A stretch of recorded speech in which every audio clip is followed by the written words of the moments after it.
अस्सलाम वालेकुम, क्या हाल है भाई? सब ठीक ठाक हैं।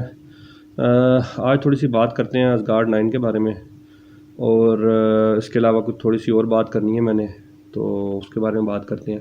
पहले ज़रा जो मुख्तलिफ मैंने बातें करनी है वो कर लेते हैं, फिर हम ANL जो है असगार्ड 9 लिमिटेड उसके बारे में थोड़ी सी बात करूँगा।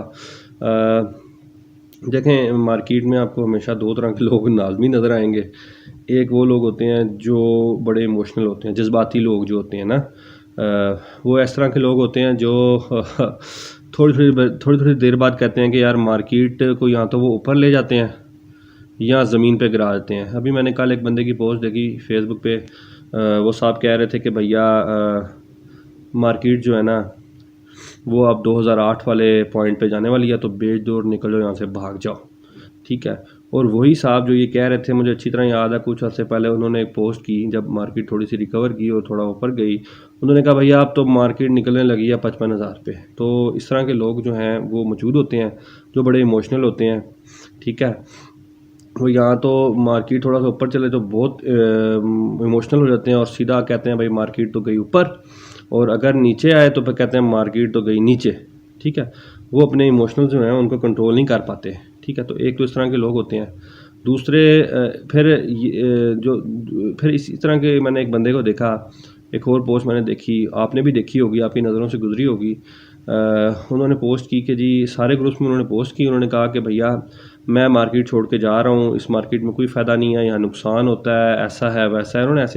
उन्होंने पोस्ट की, हर ग्रुप में उनकी वो पोस्ट आ रही थी। मेरे साथ ऐड थे तो मैं देख रहा कि हर ग्रुप के अंदर उन्होंने एक ही पोस्ट किया, भैया अगर आपको नुकसान हुआ है और वाकई आप मार्केट छोड़ के जा रहे हो तो फिर ग्रुप में पोस्ट क्यों कर रहे हो? अगर आप वाकई छोड़ के जा रहे हो ना, जिस बंदे ने वाकई छोड़नी होती है मार्केट, वो ग्रुप में पोस्ट करके नहीं बताता। ठीक है। तो इतना जज्बाती होने की ज़रूरत नहीं है। जज्बाती बंदा कभी भी मार्केट में कामयाब नहीं हो सकता। ठीक है। और ये तो हो गए पहली तरह के लोग जिनकी मैंने बात की, जो बड़े इमोशनल होते हैं। दूसरे एक वो लोग होते हैं जो हर दूसरे शख्स को अपनी लॉसेस का ज़िम्मेदार ठहराते हैं। वो ये नहीं कहते कि हमारी गलती थी इस वजह से लॉस हुआ, वो कहते हैं जी फ़लाँ बंदे की वजह से लॉस हुआ।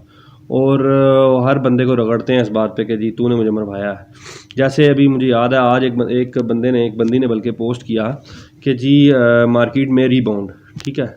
उसने कहा मार्केट में रीबाउंड टुडे, जो कि वजह उसने नहीं बताई आगे कि क्या वजह रीबाउंड करेगा, लेकिन वजह जो थी वो ये थी कि फिबोनाची रिट्रेंचमेंट में अगर आप देखें तो वो 100% को टच करने वाला था। जब वो गिरा नीचे तो 40,500 के करीब जो है वो 100% रीट्रेंचमेंट बनती थी फिबोनाची की। तो एक्सपेक्टेड था कि यहाँ से रिकवर कर लेगा और तकरीबन जो सपोर्ट है वो भी, सपोर्ट लेवल भी उससे करीब करीब बन रहा था। तो तवक्को थी कि यहाँ से रिकवर करेगी कुछ मार्केट, थोड़ा सा 1000 या शायद इससे ज़्यादा पॉइंट रिकवर करेगी मार्केट। तो उन्होंने इस बुनियाद पे कहा कि जी मार्केट में रीबाउंड। तो उन साहब ने नीचे कमेंट किया कि भैया फेक गुरूज मरवाते हैं, ये है वो है। भैया आपको लॉस हुआ है, आप ज़िम्मेदार हैं। किसी बंदे ने ज़बरदस्ती आपको नहीं कहा था आप फ़लाँ शेयर ख़रीदें, आपने शेयर ख़रीदा, आपको लॉस हुआ, तो उसकी वजह से आप सारे लोगों को गालियां देना छोड़ दें। उसका क्या फ़ायदा होगा? आप दूसरों को गालियां देंगे, कोई फ़ायदा नहीं होगा।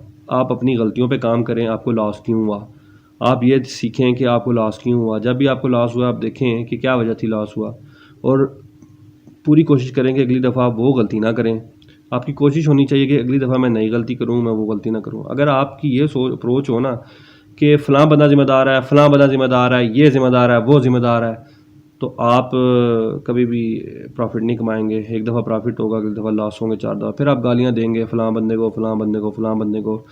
आपके पैसे हैं, सीखें और ट्रेड करें। इस तरह कोई भी बंदा कामयाब, आपको कोई एक बंदा भी ऐसा नहीं मिल सकता जो ये कहे जी मैंने दूसरों की एडवाइसेस पे कर मैंने बड़े पैसे कमाए हैं। ठीक है। एक दफ़ा पैसा कमा सकते हैं, 2 दफ़ा कमा सकते हैं, लेकिन रोज़ रोज़ आप पैसे नहीं कमा सकते। ठीक है। अगर आपने पैसे कमाने हैं तो ख़ुद सीखें।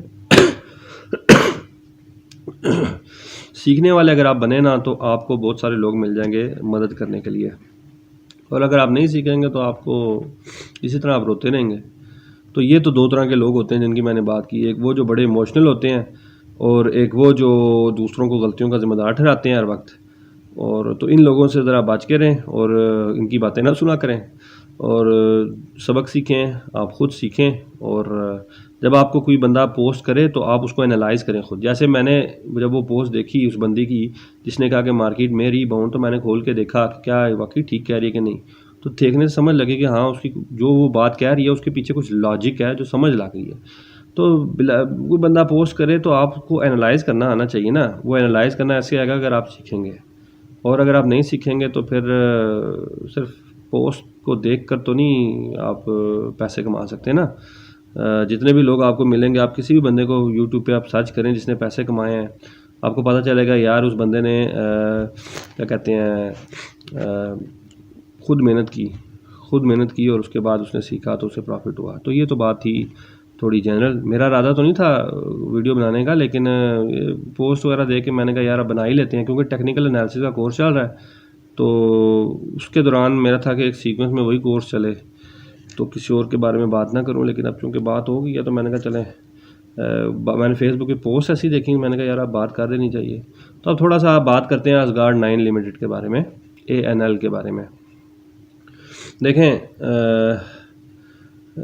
अगर आप एक सब्ज़ी वाले के पास जाएं, आसान लफ्ज़ों में आपको समझाता हूं, अगर आप एक सब्ज़ी वाले के पास जाएं और वो आपको कहे कि मैं 100 रुपये के आपको 3 किलो टमाटर दूंगा, और उसके साथ एक दूसरी दुकान हो सब्ज़ी वाले की, वो आपको कहे कि भैया मैं आपको 100 रुपये के 5 किलो टमाटर दूंगा, तो आप किससे टमाटर लेंगे?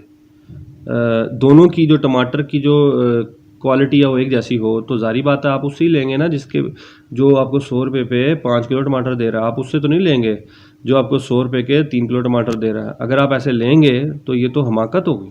अनटिल एंड अनलेस 3 किलो टमाटर जो हैं वो ज़्यादा अच्छे हैं और जो 5 किलो आपको दे रहा है वो गले सड़े हैं, फिर तो बात समझ लगती है। लेकिन अगर दोनों के पास जो टमाटर हैं उनकी क्वालिटी एक जैसी है, लेकिन इसके बावजूद अगर आप 3 किलो वाले टमाटर लेते हैं, 100 रुपये के पीछे आप 3 किलो टमाटर लेते हैं, तो इसका मतलब है कि आप गलती कर रहे हैं, आप हमाकत कर रहे हैं ना। तो यही बात आप जहन में रखें। अब आते हैं बात असगार्ड 9 पे। इसकी रीस्ट्रक्चरिंग की बात अक्सर चलती है। मुझे याद पड़ रहा है कि मेरे ख्याल 2 साल पहले भी कोई इस तरह की खबरें चल रही थी, रीस्ट्रक्चरिंग हो रही है। मुझे याद है 2012 की मैंने रिपोर्ट भी देखी, उसमें अंदर भी कोई बात थी कि बोर्ड ऑफ डायरेक्टर ने कहा जी हम NBP से पता नहीं रीस्ट्रक्चरिंग की बात कर रहे हैं, फाइनल होने लगी है, ये वो है। और अभी फिर जो है उसकी रीस्ट्रक्चरिंग की न्यूज़ चल रही है। पता नहीं रीस्ट्रक्चरिंग इनकी कुछ हुई है, कुछ होने वाली है, कुछ तरह का स्यापा है। लेकिन मज़े की बात यह है कि लोग खुश होते हैं रीस्ट्रक्चरिंग हो रही है। लोगों को ये नहीं पता कि रीस्ट्रक्चरिंग होती क्या है।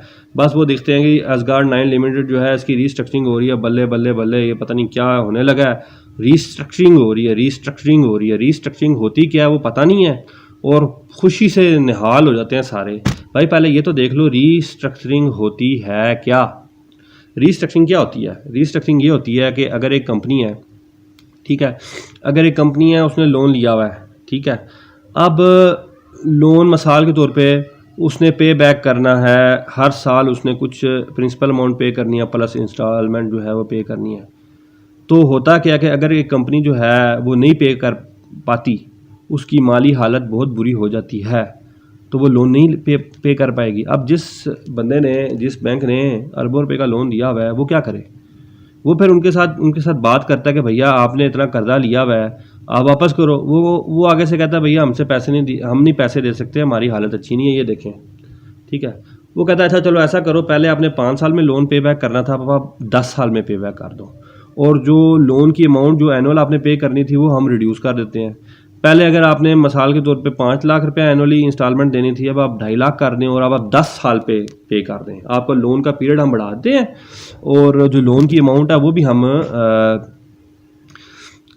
कम कर देते हैं, ताकि आपके लिए आसानी हो जाए, आप पे बैक कर सकें, ठीक है। तो ये इसे कहते हैं रीस्ट्रक्चरिंग, ठीक है ना। अब ANL की रीस्ट्रक्चरिंग हो रही है तो उसका क्या मतलब है? इसका मतलब ये है कि भैया वो लोन नहीं पे बैक कर रही, उसकी माली हालत बहुत ख़राब है। अब एक कंपनी की माली हालत ख़राब है, वो लोन नहीं पे बैक कर पा रही, उसके बैंकर जो हैं, जो क्रेडिटर हैं, वो कह रहे हैं रीस्ट्रक्चरिंग करवा लो, तो इसमें खुशी वाली बात कौन सी है? यहाँ तो ये होना कि लोन माफ़ कर दें, तो फिर तो कहें जी लोन माफ़ हो गया बल्ले बल्ले। रीस्ट्रक्चरिंग का तो मतलब ही ये है कंपनी जो है उसकी माली हालत ख़राब है, वो लोन नहीं पे बैक कर रही, तो क्रेडिटर कह रहे हैं कि आप रीस्ट्रक्चरिंग कर लें, आप जो लोन की रीपेमेंट है उसको हम रीस्केड्यूल कर देते हैं। तो इसमें खुशी वाली बात कौन सी है? ये तो परेशानी वाली बात होनी चाहिए कि कंपनी जो है वो अच्छा परफॉर्म नहीं कर रही। तो उस पे मुझे नहीं समझ लगी कि लोग इतना खुश क्यों हो रहे हैं भाई। इसमें खुशी होने वाली कोई बात नहीं है। अब असगार्ड 9 लिमिटेड की अगर आप फाइनेंशियल देखें तो कोई प्रॉफिट वगैरह तो उसको हुआ नहीं है, पिछले कई सालों से लॉसेस में है। अभी कोई थोड़ा सा शायद मामूली सा प्रॉफिट दिखाया, -0.03% पहले एक क्वार्टर का दिखाया। अब वो शेयर 12 रुपये 13 रुपये पे चल रहा है। भला एक शेयर जो इतने अरसे से लॉसेस में है, जो लोन रीस्ट्रक्चरिंग करा रहा है क्योंकि लोन नहीं पे बैक कर रहा, क्या वो 12 रुपये का शेयर बनता है? मैं आपको कई ऐसे शेयर बता सकता हूँ, कई ऐसे शेयर बता सकता हूँ कि 2 रुपये के हैं, 3 रुपये के हैं, ठीक है, और वो प्रॉफिट में है। आप खुद सर्च करें ना, अगर 2-3 रुपये वाले अगर आप शेयर देखें ना, तो आपको पता चलेगा कि 2-3 शेयर ऐसे भी होंगे जो प्रॉफिट में, बेशक उनका प्रॉफिट थोड़ा सा हो लेकिन है प्रॉफिट में। तो एक तरफ वो शेयर हैं जो 2-3 रुपये 4 रुपये पे ट्रेड हो रहे हैं और वो प्रॉफिट में है, एक तरफ ये शेयर है जो लोन नहीं पे बैक कर पा रहा और वो 12 रुपये पे पहुंचा हुआ है। तो वो जो मैंने शुरू में आपको टमाटर वाली मिसाल दी ना कि 100 रुपये के 3 टमाटर, 3 किलो टमाटर और 100 रुपये के 5 किलो टमाटर, तो अब आप खुद समझ जाएंगे क्या 12 रुपये पे वो शेयर लेना बेहतर है, 12 रुपये का वो शेयर लेना बेहतर है कि जो अपना लोन नहीं पे बैक कर पा रहा, जो लॉसेज में है, ठीक है, पिछले कई सालों से। अभी तो एक क्वार्टर का रिजल्ट आया, उससे कोई फ़र्क नहीं पड़ता।